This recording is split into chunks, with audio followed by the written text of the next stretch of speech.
다 같이 성경을 들고 일어서시기 바랍니다.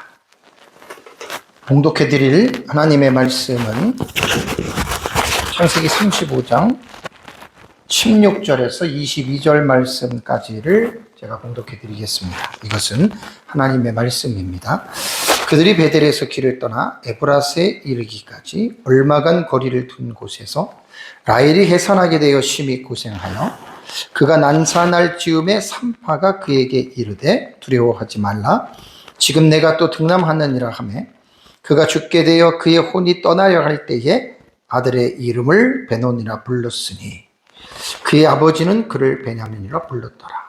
라헬이 죽음에 에브랏 곧 베들레헴 길에 장사되었고 야곱이 라헬의 묘에 비를 세웠더니 지금까지 라헬의 묘비라 일컫더라. 이스라엘이 다시 길을 떠나 에델망대를 지나 장막을 쳤더라. 이스라엘이 그 땅에 거주할 때에 르우벤이 가서 그 아버지의 척 비라와 동침하매 이스라엘이 이를 들었더라. 아멘. 네, 앉으시기 바랍니다. 오전 예배 시간에는 야곱이 베델에 도착을 했습니다. 그러니까 야곱의 모든 그 일정, 일거수일투족이 하나님의 은혜 안에서 살아가는 삶이기 때문에 아버지 이삭과 리브가를 통해서 태어날 때부터 20밤 오전부터 시작이 됐죠. 그러면서 계속 지금 우리가 야곱의 하란에서 또 돌아와서 세겜을 통해서 그 모든 어떤 파란만장한 그 야곱의 삶을 우리는 지금 성경을 통해서 지금 수개월을 지금 공부를 하고 있습니다. 참 여러 가지 어떤 그 어려움 가운데에 하나님의 은혜로, 정말 하나님의 은혜로 베델로 무사히 돌아오게 됐고, 베델에 돌아왔을 때 하나님이 다시 그에게 나타났다. 그래서 이제 아까 오전에 말씀드린 다시 나타났다라고 하는 말은 20여 년 전에 가나안에서 하란으로 가는 도상에서 그 루스라고 하는 옛 지명이 루스죠. 거기서 이제 돌베개를 베고 잠을 자다가 꿈속에서 하나님의 현현, 디아폰이라고 그러죠. 하나님의 현현을 경험하고, 그리고 이제 돌아와서 다시 하나님이 베델에서 나타나셔서 하나님이 야곱에게 복을 주셨죠. 그게 9절에 나오는 거예요. 이름을 이제는 내가 다시는 야곱이라 부르지 않고 내가 이스라엘로 부르리라. 그래서 야곱에 대한 어떤 신분에 대한 상승 내지는 연약하고 부족하지만 하나님께서 그를 더 한층 더 높이시는 아마 그런 차원으로 우리가 그 말씀을 봐야 되고요. 그러고 나서 또 하나님께서 야곱에게 어떤 복을 주셨냐면 아브라함에게 준 복을 다시 재차 강조하는 거죠. 다시 새로운 복을 주는 게 아니라, 그래서 이제 생육하고 번성하라라고 하는 그 명령은 이미 창세기 1장 28절에 창조 언약에 담겨져 있는 하나님의 의도였습니다.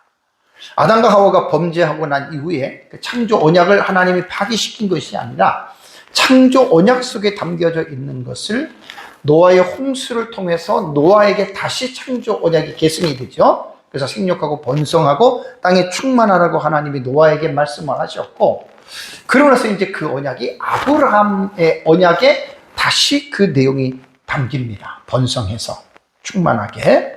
그리고 그것이 이제 이삭에게 계승이 되고 야곱에게까지 내려와서 하나님은 이전에 아브라함에게 약속하셨던 생육하고 번성하라고 하는 창조 언약의 명령을 다시 이제 야곱에게 말씀하시고, 그리고 이제 야곱에게서 이제 그 땅을 주고 그 후손들을 통해서 뭐 이런 복에 대한 말씀을 이제 주셨습니다. 모처럼 야곱이 오늘 오전 예배에 보았던 말씀은 잠시나마 그 파란만장한 그런 어떤 삶을 뒤로 제치고 젖혀두고 잠시나마 하나님의 은혜로 하나님의 복으로서 이제 베델에서 살았다라고 하는 내용입니다. 만약에 이것으로 야곱의 인생이 끝났다 그런다면 해피엔딩으로 끝났겠죠. 그죠? 근데 야곱의 내러티브는 거기서 끝나는 게 아닙니다. 계속해서 이게 이제 40 8장까지인가 쭉 야곱의 내러티브는 이어져요. 그리고 이제 야곱의 12아들들에 대한 아들들의 시대로서 37장부터는 이제 요셉이 등장을 하죠. 그러면서 이제 창세기 서사가 쭉 흘러가는데, 어쨌든 오늘 지금 조금 전에 제가 봉독해 드린 이 내용은 예기치 못한 정말 끔찍한 두 가지의 사건이 벌어집니다. 그래서 제가 설교 제목에 이 내용을 담았습니다. 야곱의 아내 라헬이 난산으로 죽는 사건과 그 다음에 장남인 르우벤이 아버지의 서모죠, 빌하와 동침하는 것으로 조금 전에 봉독한 그 내용이 거기서 이제 마무리가 됩니다. 참 끔찍한 일이죠.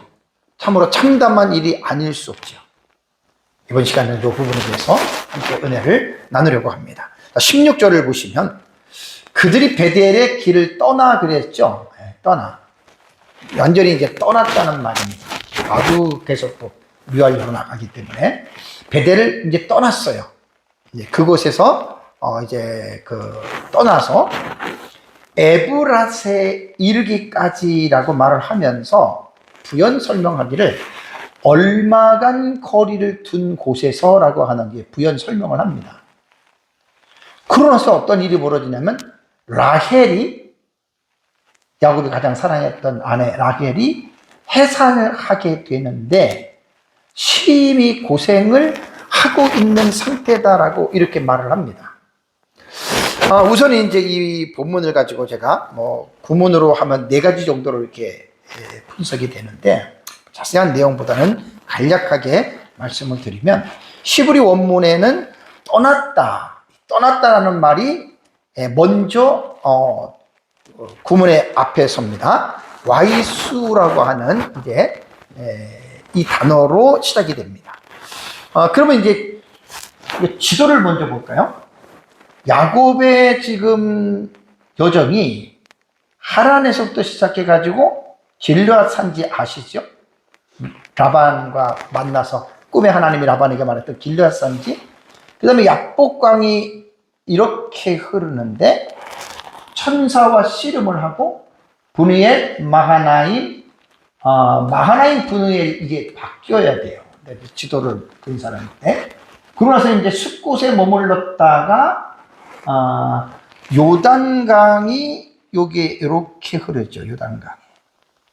요단강이 이렇게 흐르잖아요. 그죠? 요단강이 이렇게 흐르는데 숲곳에서 세겜으로 이렇게 지금 보라색으로 이동이 됐죠. 세겜에서 큰 일을 당하고 밑으로 다시 내려오는데 베델에 이르렀어요. 오전에 말씀드린 대로 베델에 여기쯤 이제 이르렀습니다. 여기서 지금 유모 드보라가 리브가의 유모 드보라가 사망을 하고 그 다음에 이제 여기서 베델에 오냐, 여기서 떠나는 거예요. 왜 떠나겠습니까? 헤브론에 이삭이 있습니다. 아버지를 만나러 가야죠. 헤브론에. 그러니까 쭉 야곱은 지금 하란에서 가나안 남부로 지금 이동하는 지금 여정이 있죠. 그래서 베델에서 오늘 본문에 보면 에브라스에 이르기까지인데, 베들레헴 에브라시 여기에 있습니다. 에브라시 바로 요 지면입니다. 여기쯤. 이렇게 지금 내려왔는데, 오늘 본문에 보면 에브라스에 이르기까지, 그러니까 이른 것은 아니에요. 이르기까지 얼마간 거리를 둔 곳에서라고 하는 말을 보면 아주 먼 거리는 아니에요. 거의 다 가까이 왔다라고 하는 말입니다. 그러니까 얼마간이라고 하는 이 오드라고 하는 이 단어는 부사거든요. 그러니까 이게 뒤에 보면 에브라스를 지칭하는데 어느 정도인지는 알 수가 없어요. 아주 임박한 가까운 이제 요 위치에 대한 부분에 대해서 지금 이제 본문은 말을 하고 있습니다. 여기서 지금 라헬이 해산을 했다. 아이를 지금 낳으려고 하는 거예요. 그런데 심히 고생했다라고 하는 말이 나옵니다. 그러니까 여기서 보면은 아이를 낳는 과정에서 정상적인 어떤 그 순산이 아니고 한마디로 난산이에요. 그래서 이제 여기 보면은 히브리어 본문에 보면은 뭐 심히 고생하여가 그 와트카슈라고 하는 요 단어가 보면은 그 어려운 상황을 말을 하거든요. 그러니까 아이를 낳을 때 이제 어려운 상황에서 지금 라헬이 뭐 결국 이러다가 이제 뒤에 죽잖아요. 그러니까 이게 이제 진행이 되는 거예요. 자, 요런 상황에서 지금 본문을 말을 하고 있습니다. 자, 17절로 넘어가면 그가 라헬이죠. 난산할 즈음에 계속 고통을 당하면서 정말 아시잖아요, 여자분들은. 그죠? 난산할 즈음에 산파가 그에게 말을 합니다. 두려워하지 말라. 지금 내가 등남하느니라 라는 말을 합니다. 두려워하지 말라. 두려워하지 말라. 요게 지금 제가 지난번에 그 부정어 로 플러스 알 플러스 미완료 동사 다 여러분들께 말씀을 드렸죠. 요거는 로가 아니라 알입니다. 알 플러스 로는 이렇게 되는 거예요. 로는. 그러면 부정어 알이나 로 플러스 미완료 동사는요. 로 플러스 미완료 동사는 절대 금지예요. 그렇죠? 십계명에 로 플러스 미완료 동사가 나타나서 절대적으로 나 외에 다른 신을 섬기지 말고 절대적으로 나 외에 우상인을 너희가 절하지 말라 뭐 이런 식으로 십계명에는 로로 시작된 거예요. 부정어 로 플러스 미완료 동사거든요. 근데 이거는 알이에요. 알은 제가 그때 뭐라 그랬냐면 금지는 금지인데 지금 하고 있는 것을 하지 말라는 이거예요. 그러니까 라헬이 아이를 낳으면서 힘이 드니까 얼마나 또 산모라는 게 그게 있잖아요. 아이를 낳을 때 애기 안 나오면 죽는 것도 알고 있으니까 막 두려움이 가득 찼을 것 같아요. 그래서 산파가 라헬을 위로하는 차원에서 두려워하지 말라. 지금 하고 넌 두려워하고 있는데 지금 알 플러스 미완료 동사는 지금 이제 그것을 하지 말라라고 지금 말을 하고 있는 것입니다. 그러고 나서 이제 16절에서 우리가 이제 그 상황이 될 17절에는 지금 이런 식으로 됐잖아요. 그죠? 그리고 여기서 뭘 말을 하냐면 이 산파는 지금 내가 또 등남하느니라라는 말을 합니다. 지금 내가 등남하리라고 하는 말은 뭐냐면 희소식이에요. 왜냐하면 너가 낳고 있는 아이는 지금 아들이다라고 하는 사실을 알려주고 있습니다. 왜 그랬겠습니까? 요즘에는 몰라도 옛날에는 아들이 얼마나 귀하게 가정마다 여기는지 몰라요. 그러니까 아마 라헬에게 지금 기쁜 소식, 너가 지금 아들을 낳고 있어. 그러니까 아마 그 두려워하는 가운데서 좀 힘을 내고 빨리 너가 좀 이렇게 아이를 낳으라고 하는 차원에서 이렇게 말을 했을 것입니다. 그러면 16절에 해산하는데 어렵다라고 하는 아이의 낳는 과정을 16절에서 이야기를 했다면 17절로 넘어와서는 점점 더 그 아이를 낳는 과정이 난산이 점점점 심해지고 있다라고 하는 것을 우리는 지금 느낄 수가 있는 거예요.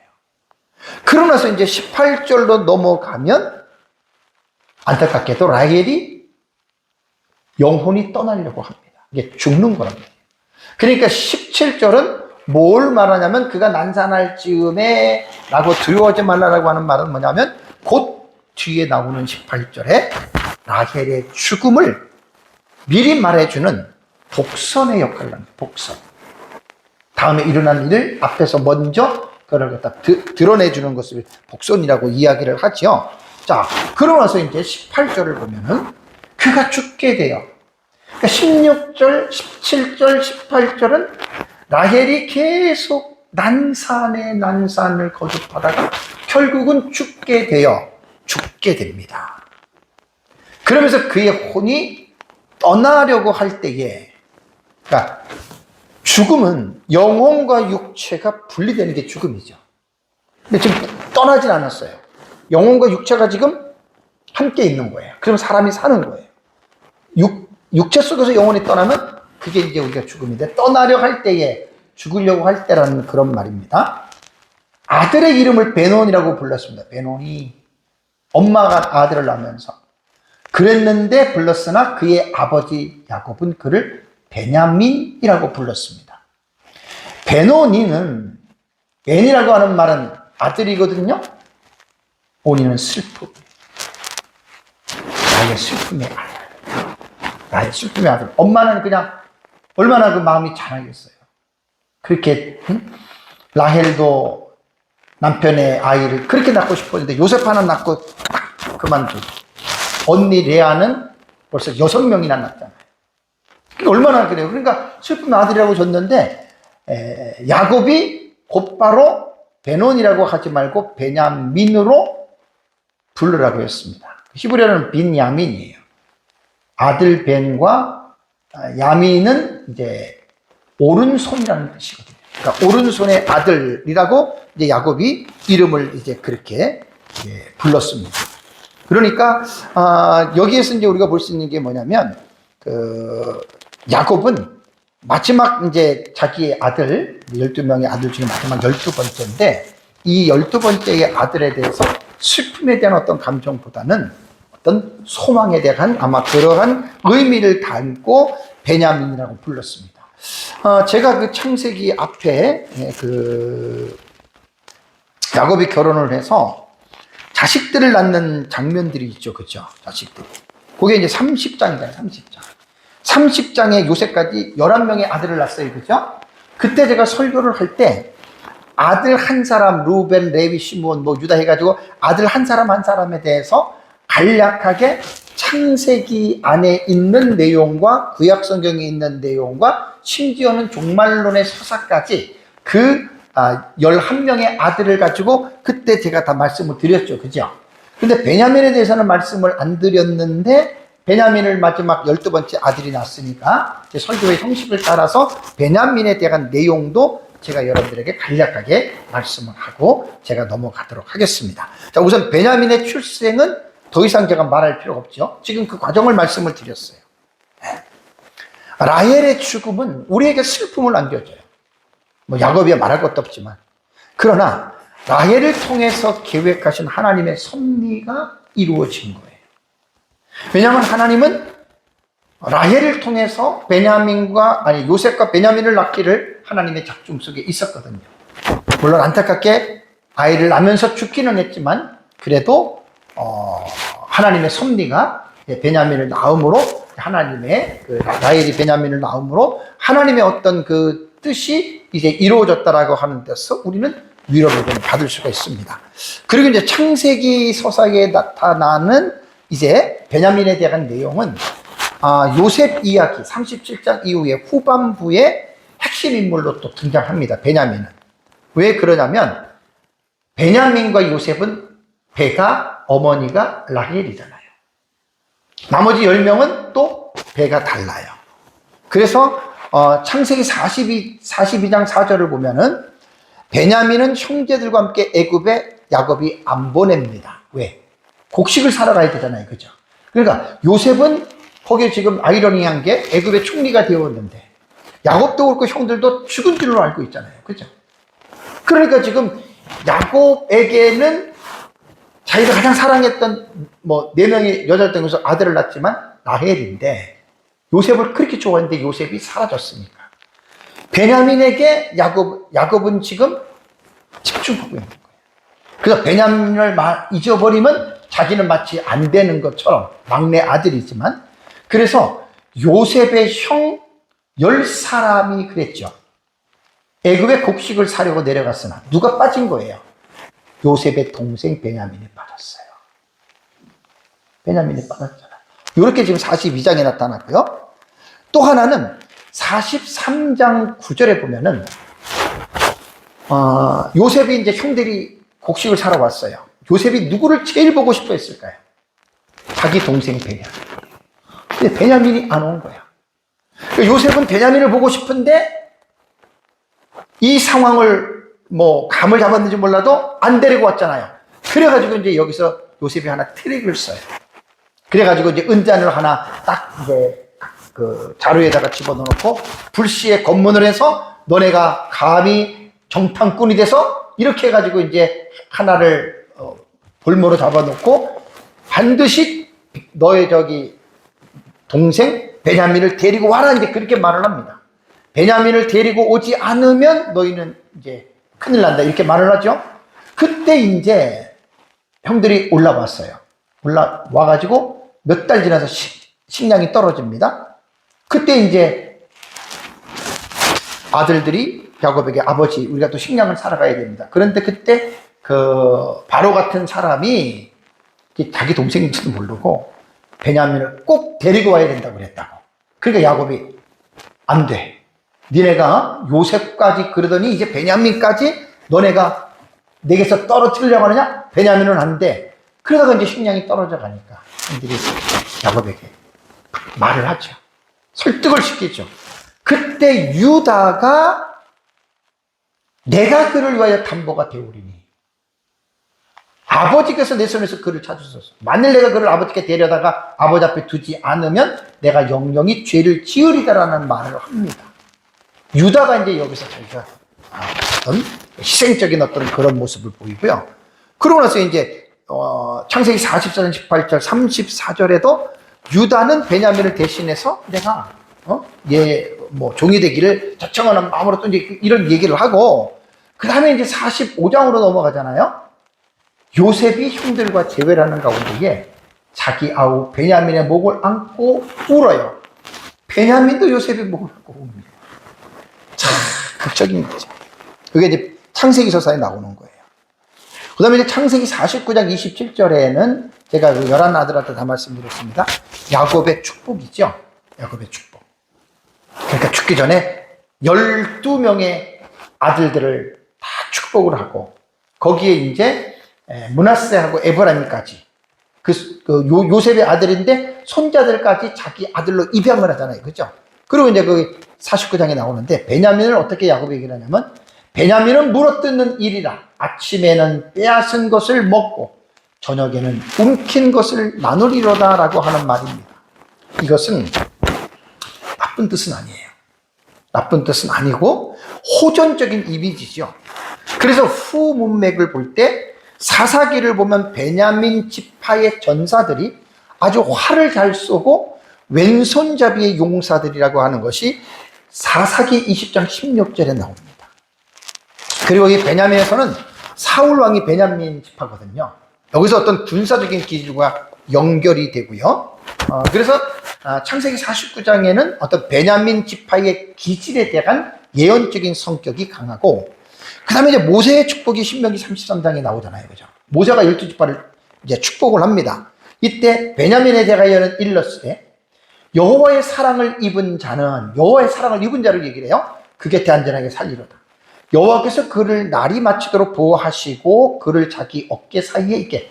아주 좋은 내용이에요. 그죠? 모세의 축복도.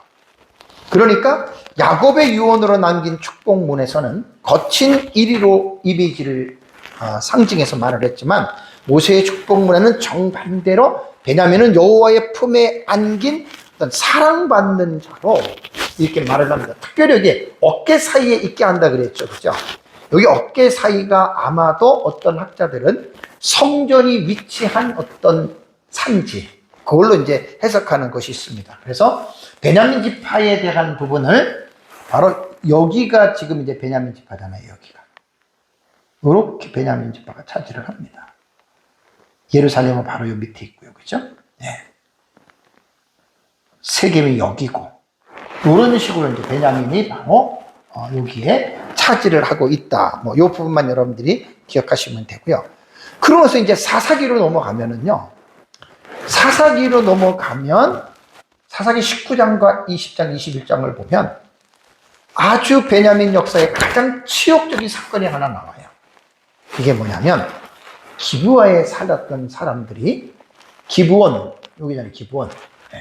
기브아에 살았던 여러분, 그 베냐민 사람 가운데에 어떤 레위인이 첩을 데리고 그 성에 들어갔죠. 근데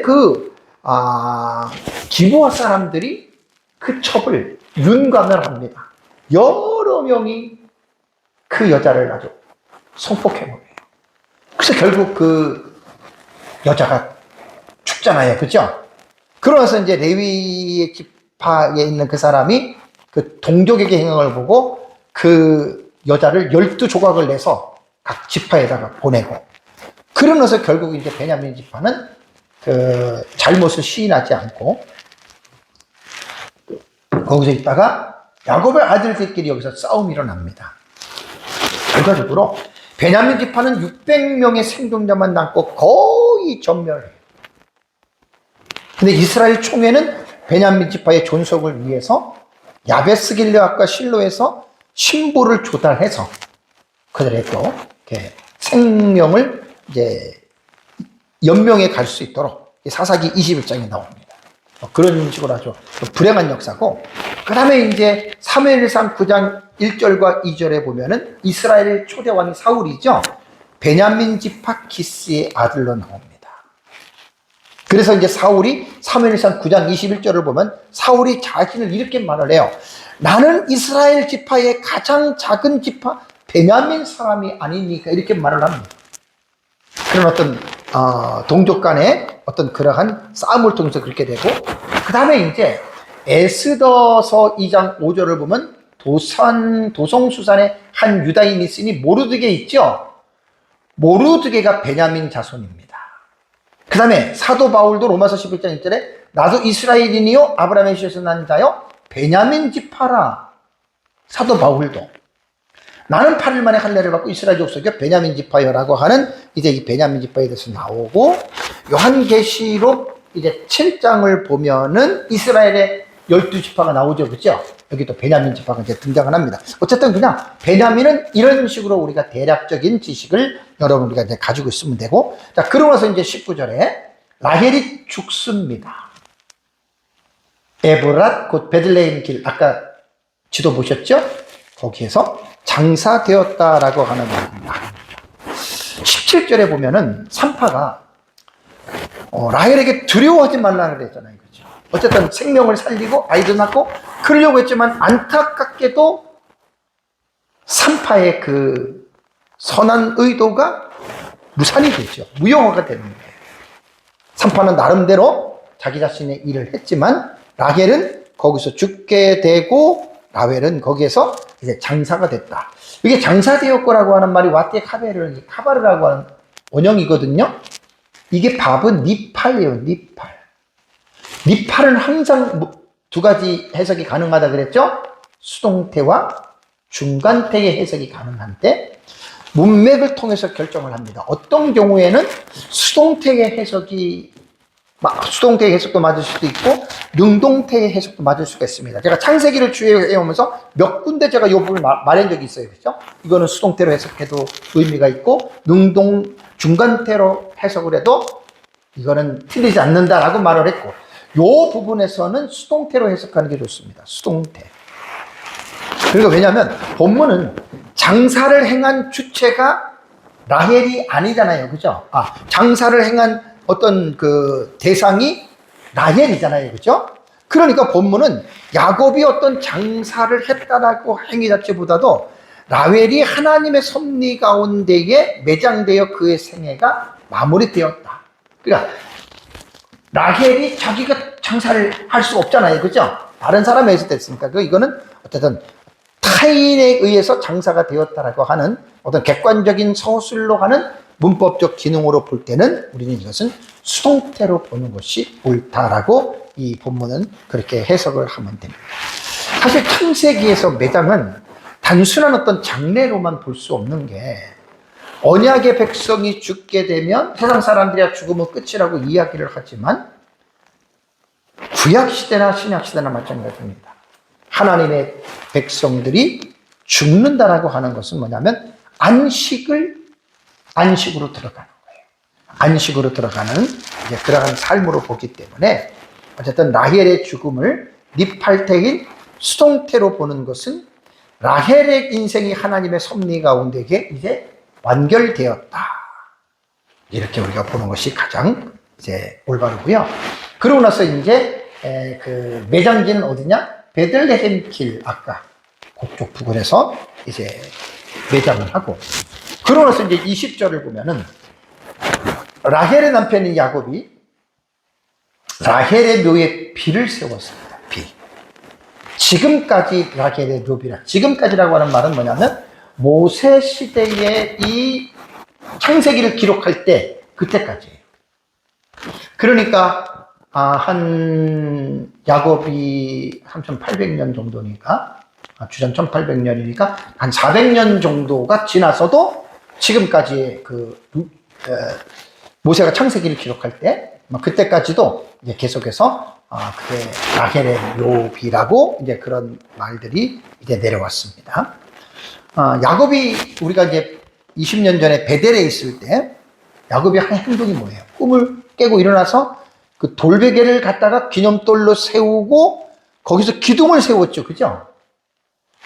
그 사건하고 그 다음에 라헬이 죽었는데 그 묘의 피를 세운 것하고 시차는 있지만 의미는 같잖아요. 그죠? 뭔가 기념을 한다는 거예요. 어떤 기둥을 세웠다는 말입니다. 여기서 우리가 볼 때 야곱의 삶은 하나님의 복을 누리는 기쁨의 순간이 있는가 하면 오늘 본문에서는 사랑하는 아내를 먼저 보내는 슬픔의 순간도 함께 지금 교차가 되는 것을 우리가 보는 겁니다. 오전에 말씀을 드릴 때 하나님이 베델에 돌아왔을 때 축복하셨잖아요. 복을 주셨잖아요. 얼마나 기뻤겠어요. 그러면서 이제 아버지한테 내려가는 길에 해산을 통해서, 난산을 통해서 결국 이렇게 또 슬픔을 맞아요. 참 이것이 인생이라는 게 그런 것 같아요. 희비의 쌍곡선이 함께 교차되는 거예요. 즐거운 일이 있고 슬픈 일도 있고. 여러분, 이게 인생이 아니겠습니까? 물론 하나님의 나라에 들어가면 슬픔이라는 것은 있을 수가 없지. 기쁨 가운데 살아가는데 죄악된 세상에서는 이런 부분들은 여러분 어쩔 수가 없다라고 하는 말입니다. 자, 그리고 이제 21절을 볼까요? 21절을 보면 이스라엘이, 이제 이름이 이스라엘로부터 바뀌죠. 다시 길을 떠나, 목적지는 헤브론, 아버지 이삭이 있는 곳입니다. 그 길을 떠나서 에델망대를 지나 장막을 쳤더라. 다시 아까 본 지도에서 베들레헴에서 또 밑으로 내려가는 거예요. 거기서 어떤 에델망대라고 하는 그런 부분에서 장막을 쳤어. 왜냐면 이제 그 가축들이 많잖아요. 뭐 수만 마리가 될 텐데. 그냥 계속 몰고 갈 수는 없는 거고, 가축들도 뭐 새끼를 낳고 그러면 가축도 쉬어야 되고, 참, 그게 좀 보통 일이 아닙니다. 그러니까 이제 이 아버지한테 내려가는 길에 에델망대를 지나서 장막을 치면 또 거기서 어느 정도 또 이제 있다가 또 이제 가축도 그렇고 사람도 그렇고 조금 쉼을 얻고 그러고 나서 다시 또 이제 그 행진을 해야 되잖아요. 그러면서 이제 마지막 절입니다. 마지막 절. 22절입니다. 여기 22절이에요. 22절. 22절에 보면 이스라엘이 그 땅에 거주할 때에 에델망대를 지나서 장막을 친 그때입니다. 루벤이 나와요. 루벤. 레아가 첫 번째 난 아들이죠. 가장 귀한 아들이겠죠. 어떻게 보면. 루벤이 가서 그 아버지 첩비라와 동침했다라는 말이 나옵니다. 그리고 이스라엘이 이를 들었더라라는 말이 나오죠. 그죠? 그러니까 지금 이 본문을 21절을 여러분 잘 보면 르우벤이 서모인 비라와 동침하는 것을 야곱이 본 거는 아니에요. 그죠? 그러니까 이 사건 속에 야곱이 개입된 건 아니에요. 단, 이 사건이 이루어지고 난 이후에 어떤 루트를 통해서인지 모르지만 이 범죄 사실을 그냥 들었다라는 말만 나옵니다. 그리고 21절에 이 본문이 딱 내용이 나오고 22절에 이 내용이 나오고 나서 여기서 하나 이제 궁금한 게, 아니 르우벤이 소모를 동침했어요. 그럼 우리 궁금한 게 뭐죠?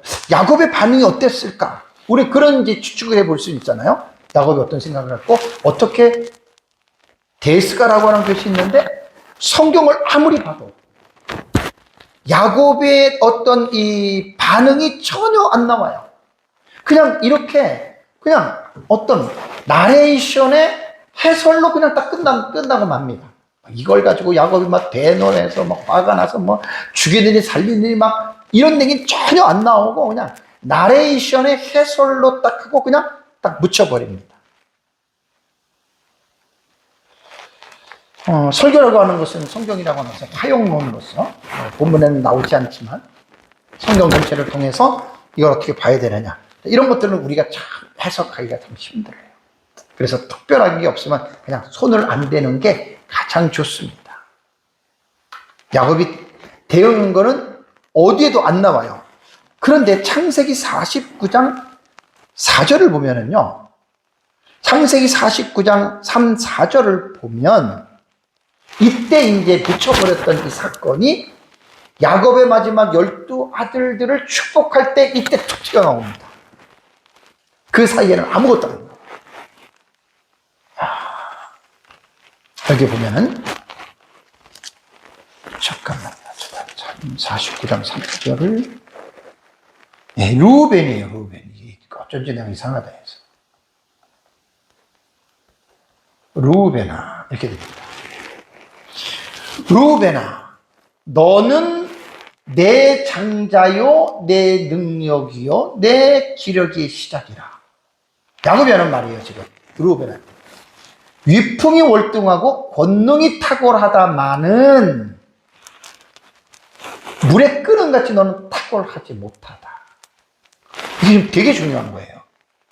야곱이 12아들로 해서 유언하는 건데 이때는 야곱의 개인적인 어떤 생각이라기보다는 성령의 나타나심과 성령의 역사로 예언적인 의미를 가지고 지금 야곱이 지금 예언을 하는 거거든요. 탁월하지 못하는 이러면서 내가 그 이유가 뭐죠? 아버지의 침상에 올라 더럽혔음이로다. 그가 내 침상에 올랐습니다. 참 여러분이 한번 생각해 보세요. 35장 22절에 나레이션의 해설을 통해서 르우벤이 서모 비라를 동침했다? 그 위에 전혀 반응이 없어요. 아무 말이 없어요.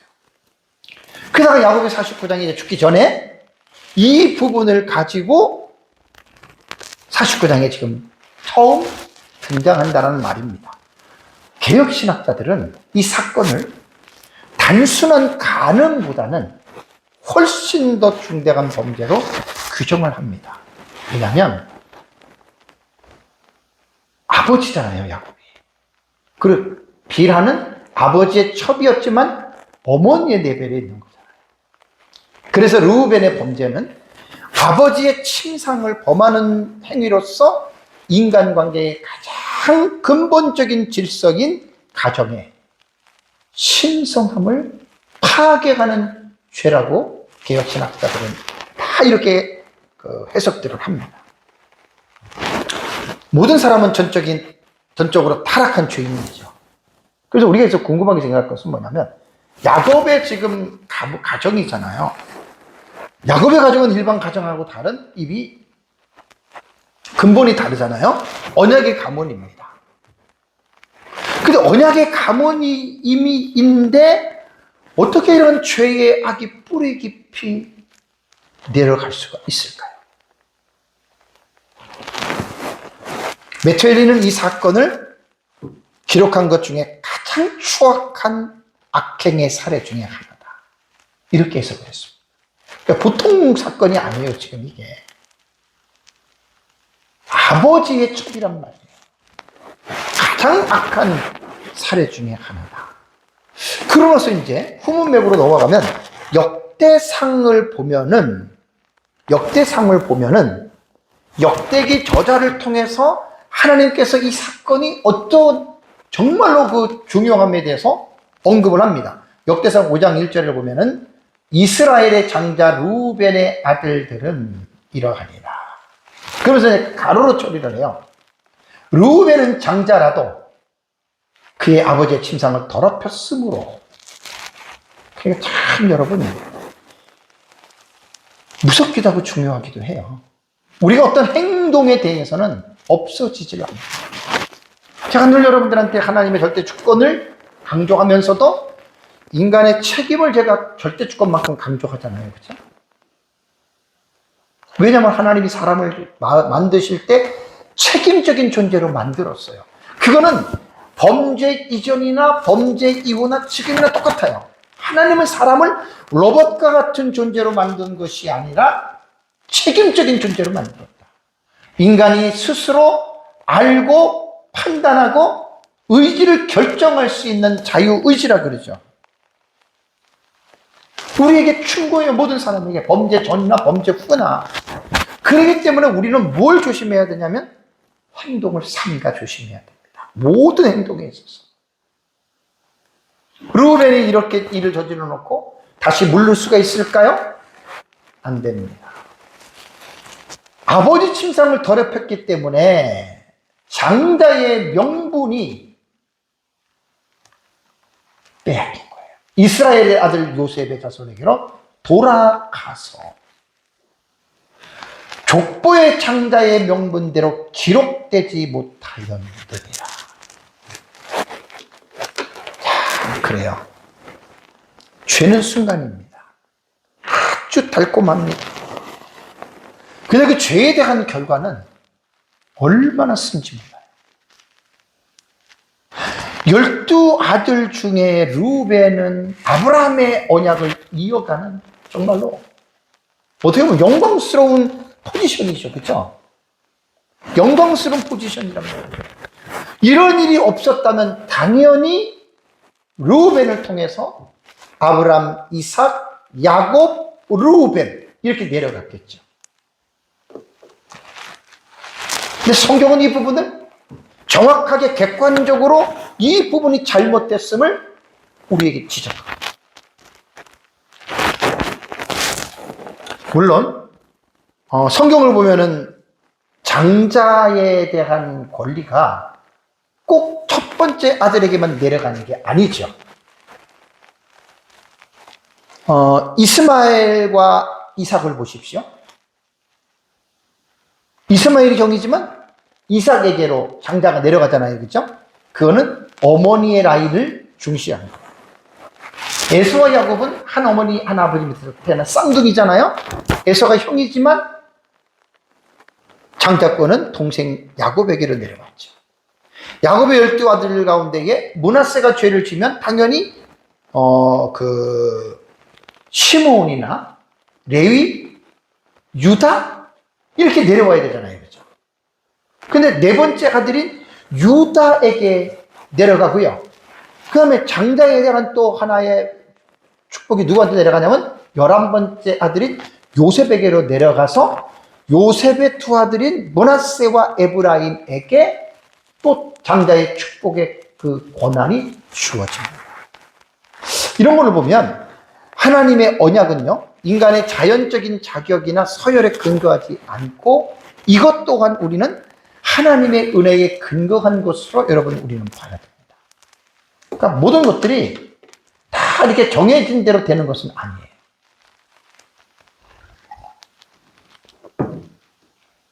우리가 세상을 살아가다 보면 예외라는 게 있잖아요. 예외라는 게 있습니다. 물론 성경에도 이제 이런 부분들을 우리가 이제 볼 수 있고.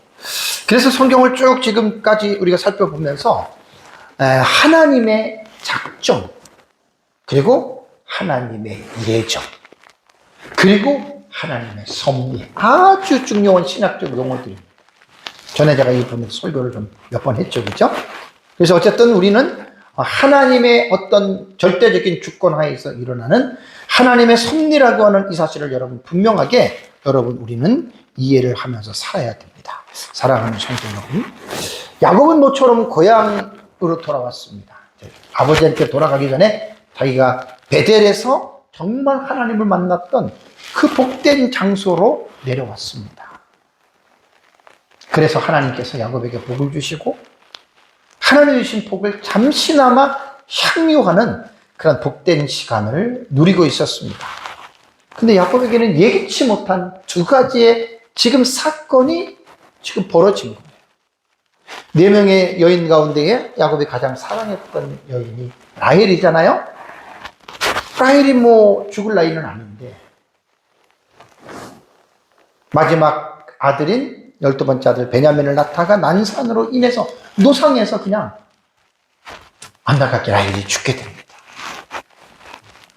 그리고 이제 조금 전에 설교한 장남 르우벤이 아버지의 첫 비라를 동침하는, 이게 천공로할 사건이죠.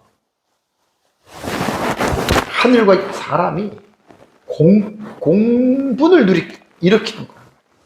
누가 봐도 이거는 아니라는 거죠. 큰 사건이라는 말입니다. 이런 걸 보면서 제가 설교를 준비하면서 이번에 결론에 이런 생각이 들었습니다.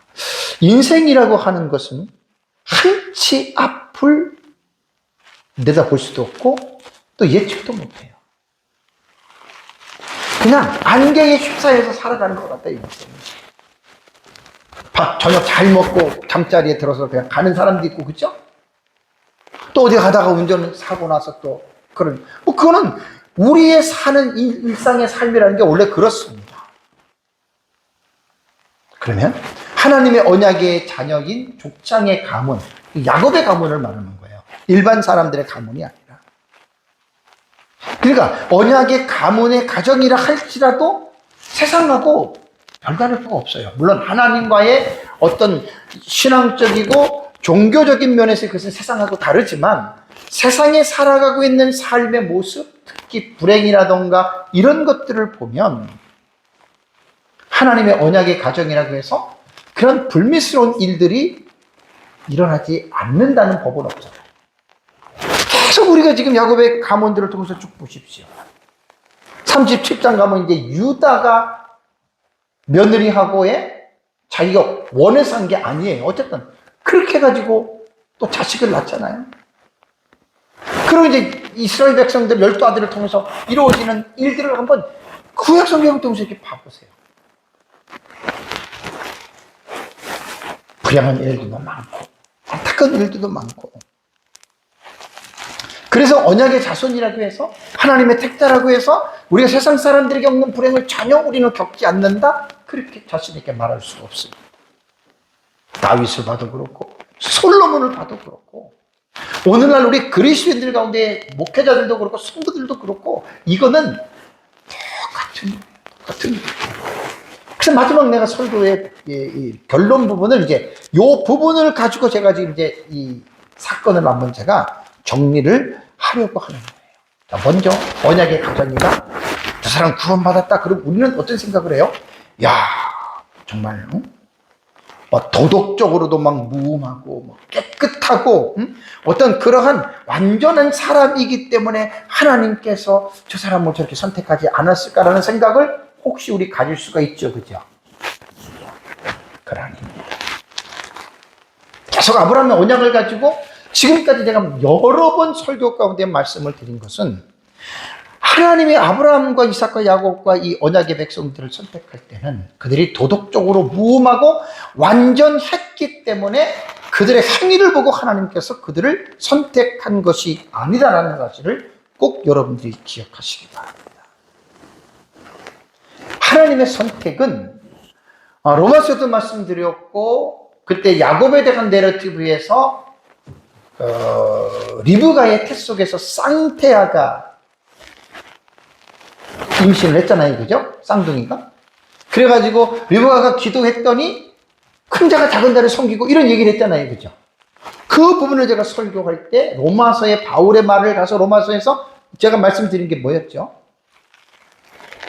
야곱이나 에서가 태어나서 선이나 악이든 이러한 행동을 하지 아니했음에도 불구하고 하나님은 먼저 선택했어요, 안 했어요? 태중 이전에 이미 선택했다, 그 말. 그러니까 이거는 인간의 행위로 말미암는 게 아니에요. 우리가 구원받았고 예수 믿고 구원받고 천국 간다, 우리가 다른 사람보다 도덕적으로 무음하고 월등하고 우리가 잘나가지고 구원받았다, 이거는 성경에서 말하는 게 아닙니다.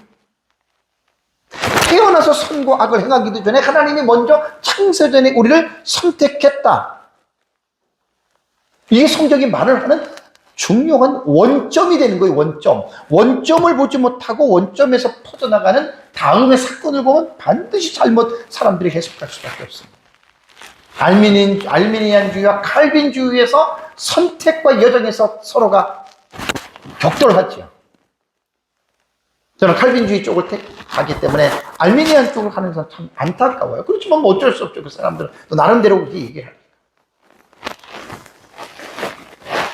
그 선택은 하나님의 절대 주권입니다.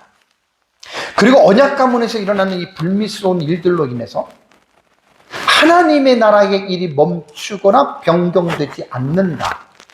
이 작정과 예정에 대한 문제를 제가 그때 설교할 때 말씀을 제가 드렸습니다. 인간의 부족과 실수와 범죄가 있다 하더라도 하나님의 작정은 하나님의 뜻대로 반드시 이루어집니다. 그래서 그때 야곱이 리브가와 거짓을 공모하고 아버지를 속이고 에서로 가장해서 복을 받잖아요. 분명히 잘못된 거예요. 그렇지만 하나님의 작정을 이루어가는 이런 부분들이 상당히 조심스럽다는 거예요. 이거는 야곱과 리브가의 타락한 죄성으로 거짓말을 통해서 한 것이고 하나님이 그렇게 하게 한 게 아닙니다. 그럼에도 불구하고 하나님은 그 일을 하나님의 섭리 가운데의 계획을 이루어 나가신다. 이게 인간의 이성으로는 이해하기 힘든 부분이에요. 하나님은 자신의 뜻을 한치의 오차 없이 하나님께서는 이끌어 가십니다.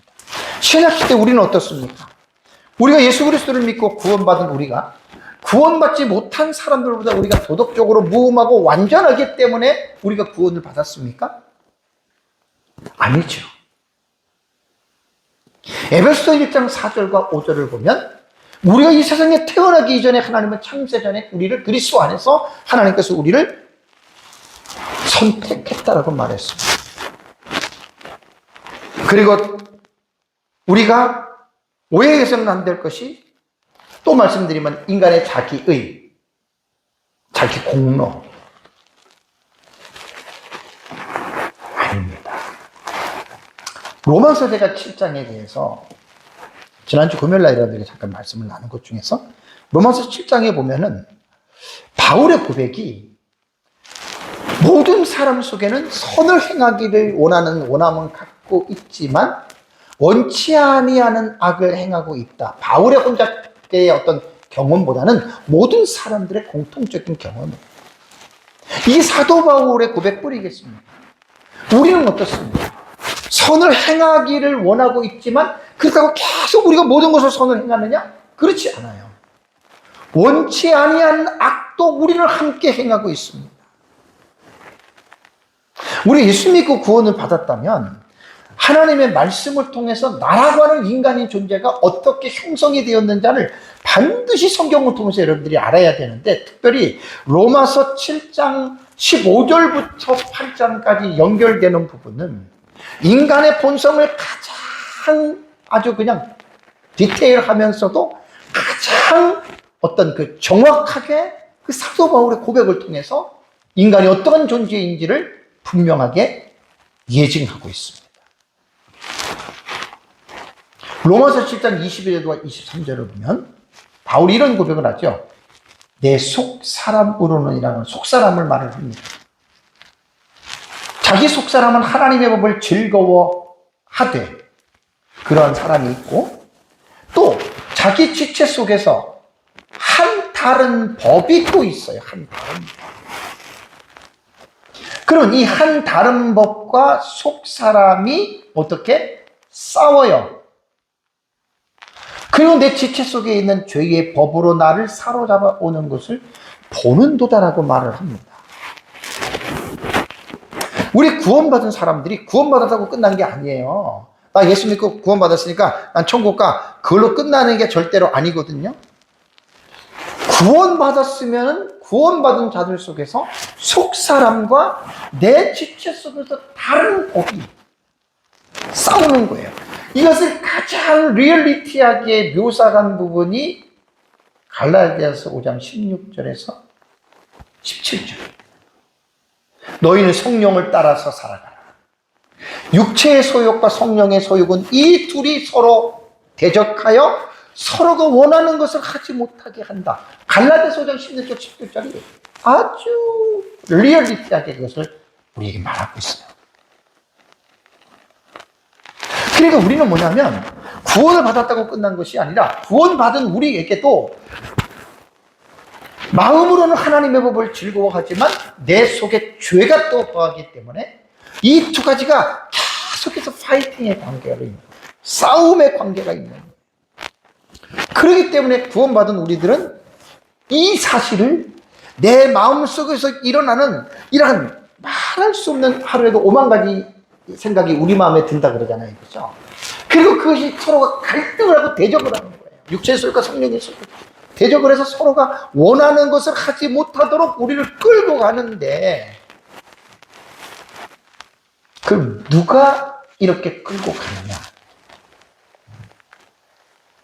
원인이 있습니다. 원인. 베드로전서 5장 8절 9절에 근신하라 깨어라. 너희 대적 마귀, 그러니까 너희는 구원받은 사람을 말을 하는 거고요. 구원받은 사람을 대적하는 죄의 세력이 있다는 거예요. 이게 바로 마귀예요. 이거를 꼭 잊지 말고 사십시오. 너희 대적 마귀가 우는 사자같이 두루다니며 삼킬 자를 찾는다. 현실이에요.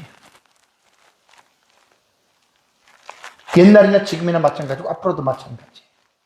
마귀가 심판을 받을 때까지는 마귀는 하나님의 자녀들 택한 사람 한 사람이라도 지옥으로 끌고 가려고 발버둥을 치고 있습니다. 그러면서 베드로는 너희는 믿음을 굳건하게 하여 그를 대적하라 그래서 대적하라. 구원받은 하나님의 자녀들이라고 해서 삶이 늘 평안한 것이 아니지. 늘 평안한 것이 아닙니다. 세상을 살다 보면 불행한 일, 요행한 일도 내 뜻대로 되는 것도 아니고요. 예기치도 않는 일들을 우리가 경험하잖아요.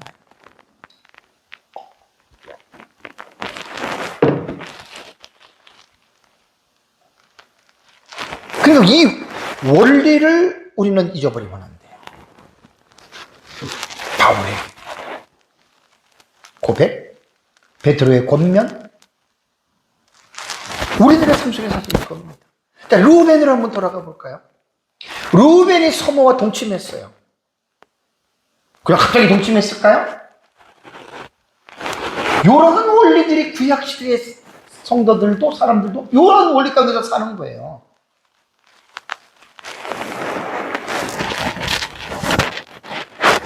죄의 법이 타락한 인간에게는 죄의 법이 계속 역사.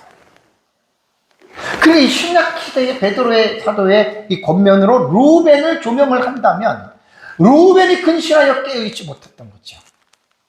왜냐하면 대적 마귀가 어떻게 그런 일을 보통 사람이라면 하기 힘든 일이잖아요. 그렇죠? 마귀가 우는 사자처럼 루벤을 삼키는 거예요. 루벤은 근신하여 깨어있지 않았기 때문에, 그리고 하나님 인간을 책임적인 존재로 지었다고 했기 때문에 그런 일을 하기 전에 반드시 자기의 마음속에서 양심 속에서 가책도 있었을 것이고, 그리고 하나님이 우리에게 주신 자유의지를 선택을 해야 되는데 그것을 루벤이 잘못 선택했다는 말입니다. 한 번의 잘못된 행동이 언약 가문의 장자라고 하는 특별한 여러분이 특권이 어떻게 됩니까? 빼앗기고 말이죠. 빼앗기고 말이죠.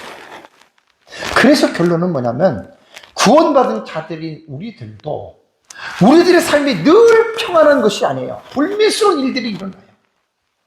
불행이나 유행함도 내 뜻대로 안 되고 살다 보면 나타나요. 야곱이 라헬이 내려갈 때 에브라스에 내려가면서 베들레헴 쪽으로 내려가면서 라헬이 죽을 것도 생각이나 했겠습니까? 애를 낳다가 죽잖아요. 아니 루벤이 큰아들이 자기의 첩을 건드리고 그걸 예상이나 했겠습니까? 그러니까 이거는 우리들도 오늘날 마찬가지라는 말이에요.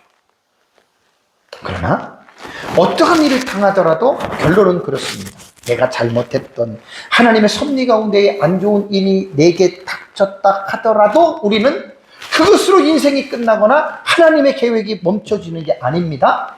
하나님의 작정과 하나님의 계획은 계속해서 이루어져 갑니다.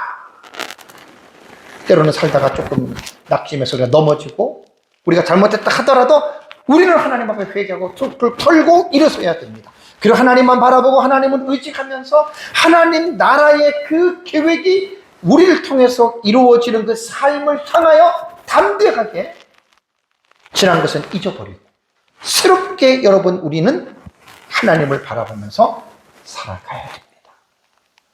지금 하나님 나라에 대한 시리즈에 대해서 창세기 35장 지금 16절에서 22절의 말씀을 보면서 저와 여러분들의 삶 속에서 예기치 못한 일은 인간이기 때문에 우리가 모르는 것뿐이에요. 그런 어떤 일이 있더라도 좌절하거나 놀라거나 낙심하지 말고 믿음에 굳게 서서 저와 여러분들이 하나님의 말씀 안에서 하나님을 의지하고 믿음으로 승리하는 삶을 살아가시기를 주님의 이름으로 축복합니다. 다 같이 함께 기도하겠습니다.